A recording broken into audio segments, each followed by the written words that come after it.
Good morning everyone. তো welcome back to my new video. তো এই দেখো, এখানে আমি যাব আমার দিদির বাড়ি, মানে আরেকটা দিদির বাড়ি। আমার ওপরের যে দিদিটা, আমরা 8 ভাই বোন, মানে আমরা 7 বোন আর একটাই ভাই আমাদের, দাদা যেহেতু আমার। তো আমার ওপরে আমি সব থেকে ছোটো, 8 নম্বর।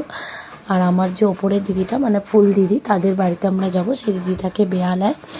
তো আমি তার পরের দিনই বা শ্বশুরবাড়ি থেকে এসে আমি রবিবারে শুক্রবারে এসেছিলাম, আর আমি শনিবারেই বেরিয়ে পড়েছিলাম দিদির বাড়ি যাওয়ার জন্য।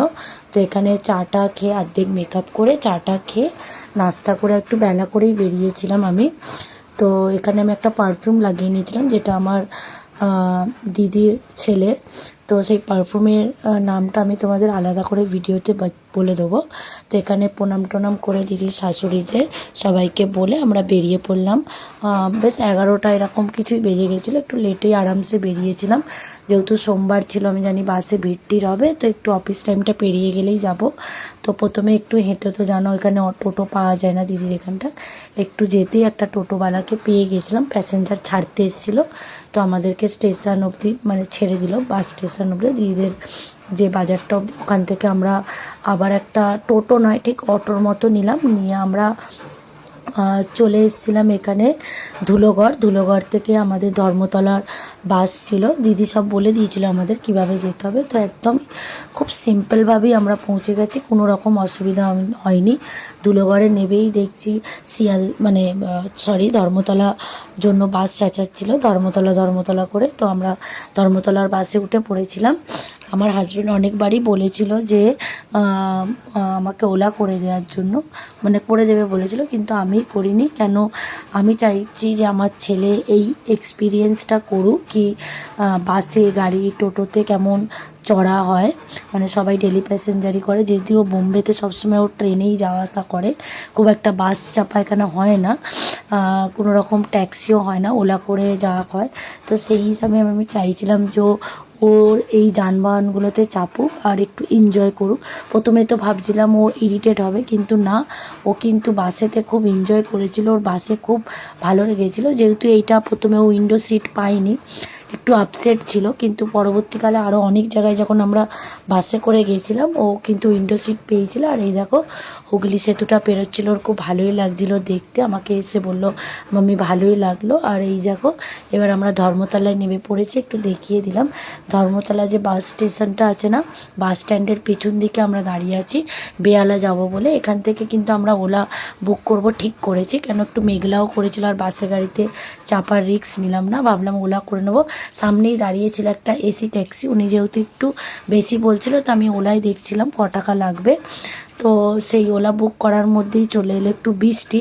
তো ট্যাক্সি দাদাটা বললো ঠিক আছে, ওলা যা দেখিয়েছে আপনি তার থেকে 50-60 টাকা কম দেবেন।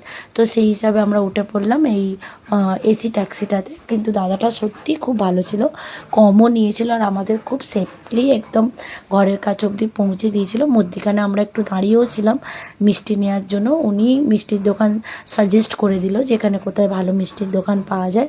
সেখান থেকে আমরা মিষ্টি, চকলেট সব কিছু দিদিদের জন্য নিয়েছিলাম। তো এই দেখো, মোটামুটি ট্যাক্সিতে উঠে পড়েছি, আর বৃষ্টিতেও তখনই দাঁড়িয়েছিলাম, ঝিরঝির করে পড়ছিল, আর মেঘটা দেখতে পাচ্ছ কত অন্ধকার করে আছে। এটা একটা বেহালার ব্রিজ, আমি ঠিক নাম জানি না, নিউজে পড়েছিলাম একটা নতুন ব্রিজ হয়েছিল, ওরই ওপর দিয়ে যাচ্ছিল। কেউ যদি জেনে থাকো আমাকে নামটা বলো। তো চলে এসেছি আমার দিদির বাড়ির কাছে, বেহালা শকুন্তলা পার্ক আমার দিদির বাড়ি।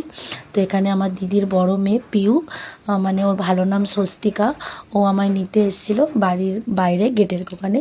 তো এই দেখো, আমরা ছাতা মাথায় দিয়ে যাচ্ছিলাম, ভালোই জল পড়ছিল, মোটামুটি ছাতা না নিলে ভিজে যাবে, ঝিরঝির করে ভালোই বৃষ্টি পড়ছিল। এই বাড়িটা দিদিদের অনেক দিনের, আমার দিদির যেহেতু রেজিস্ট্রি হয়ে অনেক বছর ছিল, তো আমি বিয়ের আগেও এই বাড়িতে এসেছিলাম, তখন পিউ টিউ কেউই ছিল না।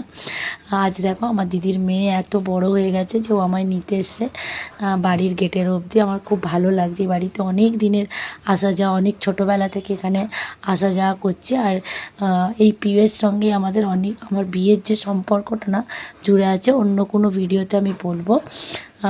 আর বিয়ের জন্ম নিয়ে অ্যাকচুয়ালি আমার বিয়েটা, মানে বিয়েটা একটা জুড়ে আছে, সেটা তোমাদের অন্য কোনো ভিডিওতে আমি ভালো করে বলবো। তো এখানে এসে দেখছি আমার দিদির মেয়ে যেহেতু কেক বানায়, ও ওর কেকের ক্লাসও নেয় ও, তো স্টুডেন্টরা ছিল সব কেকের ক্লাস নিচ্ছিল। যথারীতি ওর কেকের ক্লাস শেষ হতে তারপর আমরা লাঞ্চ করতে বসে। এখানে লাঞ্চে দিদি শাক চচ্চড়ি, মাছের ঝাল, ডাল, টকের ডাল, আচার অনেক কিছু ছিল। আর দিদির ছোটো মেয়ের একটু জ্বর ছিল, তো ও ম্যাগি খাচ্ছিল, সেটা বিছনায় বসেই খাচ্ছিল ম্যাগিটা। ওর একটু সেদিন সর্দি জ্বর ছিল। আর এরপর খাওয়া দাওয়ার পর জামাইবাবু এসেছিলো, আমরা সব একসঙ্গেই খাওয়া দাওয়া করেছি।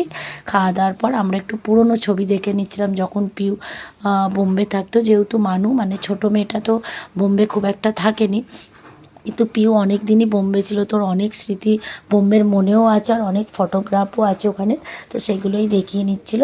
তারপর আমরা আবার ওর যে কেকের অর্ডার আছে না, ক্লাস নয় এগুলো, যে ও অর্ডার পায়, তো সেই অর্ডারেরটা আবার তৈরি করা চালু করলো। সারাদিনই মেয়েটা দেখলাম প্রচুর ব্যস্ত থাকে, প্রচুর কেকের অর্ডার। সত্যি বলতে ওর কেকের এত সুন্দর হাত, আমি তোমরা তো জানো আমি কেক খাই না, কিন্তু ওর হাতের কেক এত ভালো যে আমি প্রচুর কেক খেয়েছি ওখানে, আমার এত টেস্টি লেগেছে।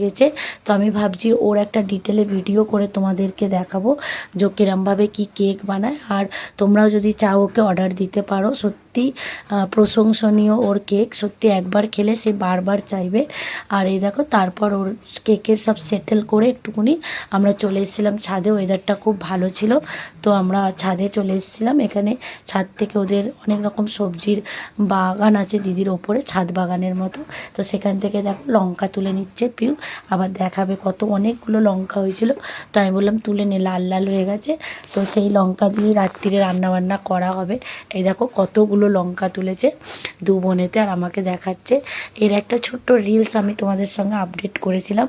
আর তারপরেই আমার দিদি চলে এসেছিলো, আমরা এখানে খেলছিলাম একটু, তো তারপরেই দিদি চলে এসছে। আওয়াজ দিতে তো গেছি, আমার দিদি কাজে যায়, ও আসে বিকেলের দিকে, তো সেই হিসাবে ও আসতেই আওয়াজ দিতে আমরা ধরপড় করে নেবে। এই দেখো দিদিকে হাক করি জড়িয়ে ধরে, অনেক দিন পর, বছর 1 বছর 1.5 বছর পর দেখা হয়, তো খুব ভালো লাগে দিদির সঙ্গে।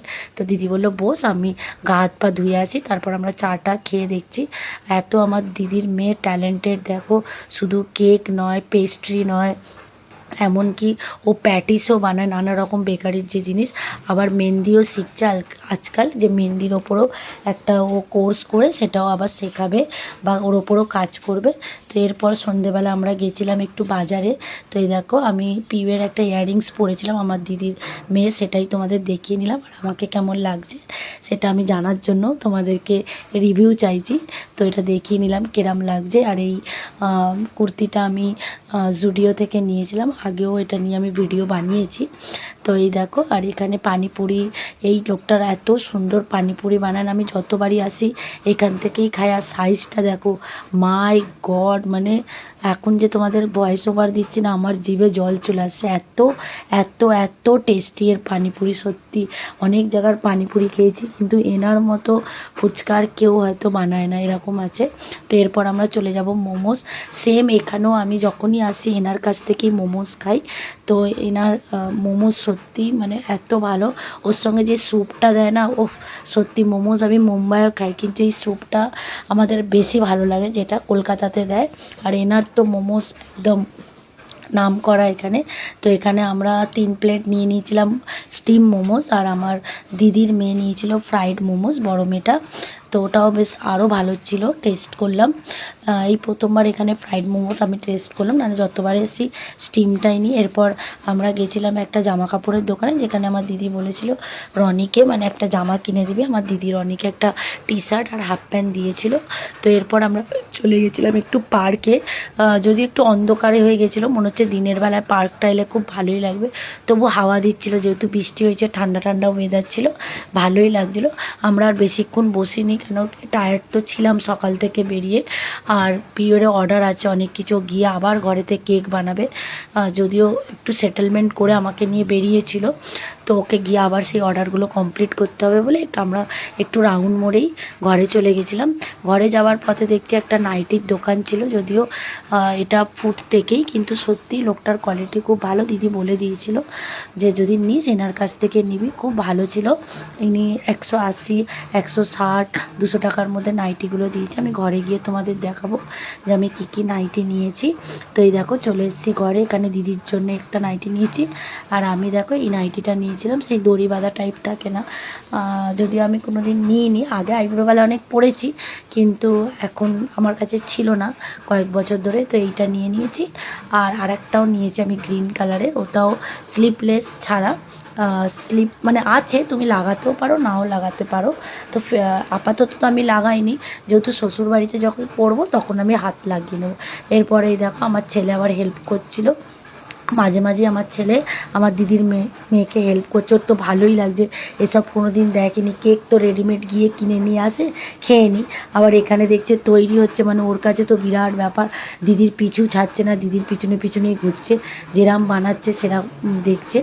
আর এই দেখো ওটি চালু করেছিল ও কেকটা মানে বেক করার জন্য, সেটাও তোমাদেরকে দেখিয়ে নিলাম। ও কিন্তু সব এগুলো নিজেই ইনভেস্ট করেছে, নিজের পয়সায় শিখিয়ে কষ্ট করে।